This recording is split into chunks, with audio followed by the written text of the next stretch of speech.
Forget tanks and missiles. While the world is busy looking at military drills, one country is building a global empire without firing a single bullet. This is the story of how China is literally buying the world, one port, one railway, and one bridge at a time. This strategy is so ambitious it makes the Roman Empire look like a neighborhood project. It's called the Belt and Road Initiative, the single most expensive infrastructure project in human history. Launched in 2013, it's China's master plan to remake the global economy. But here's the big question. Is this a helping hand for developing nations, or a massive geopolitical trap designed to reshape the entire world order?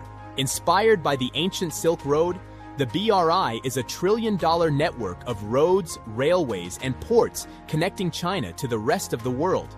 Since its launch, over 150 countries have signed up.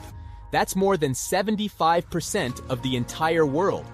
It's the centerpiece of China's foreign policy, and it's changing how goods move across the planet. But here's the kicker. China doesn't just build these projects, they finance them.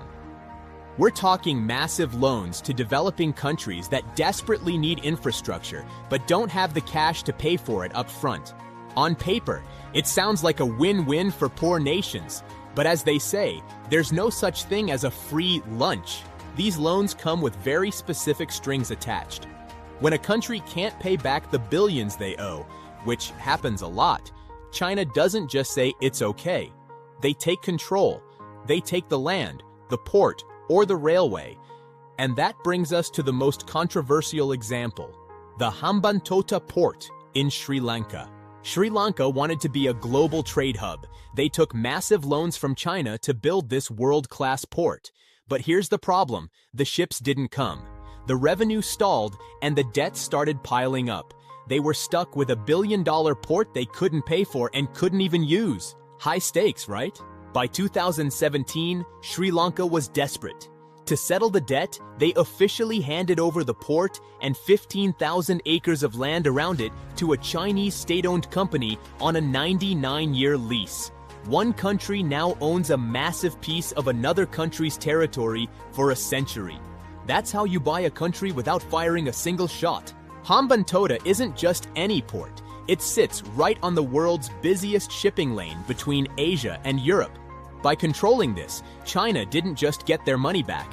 They got a strategic foothold in the middle of the Indian Ocean, right in India's backyard. This is what experts call the string of pearls strategy. Now, let's go to Europe. During Greece's debt crisis, China's state-owned shipping giant COSCO took control of the port of Piraeus. Today, thanks to massive Chinese investment, it's one of the largest and busiest container terminals in the entire Mediterranean. It's a total transformation of a struggling harbor into a global powerhouse. Piraeus is now China's dragonhead in Europe. It's the main entry point for Chinese goods flooding the European market. By owning the port and the railways connecting it to Central Europe, China controls the logistics of an entire continent. They are building a gateway that puts them in the driver's seat of global trade. But for the crown jewel of the BRI, look at the China-Pakistan Economic Corridor, or CPEC.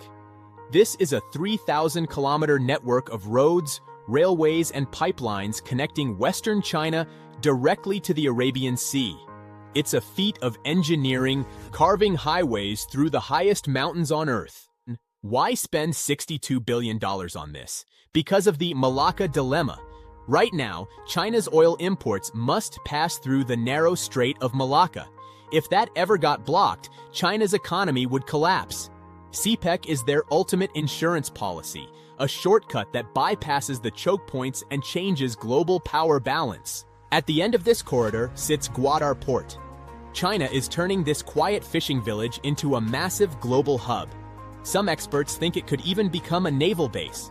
Whether it's for trade or for warships, Gwadar gives China a direct line to the Middle East's energy riches. It's a move the whole world is watching. And speaking of naval bases, look at Djibouti. Located at the entrance to the Red Sea, it's one of the most strategic spots on the planet. China built their first ever overseas military base right next to a port they financed. They are creating a global network that can protect their interests anywhere, anytime. But the scale of China's ambition in Africa is truly mind-blowing. They have built 10,000 kilometers of railways and nearly 100,000 kilometers of highways across the continent.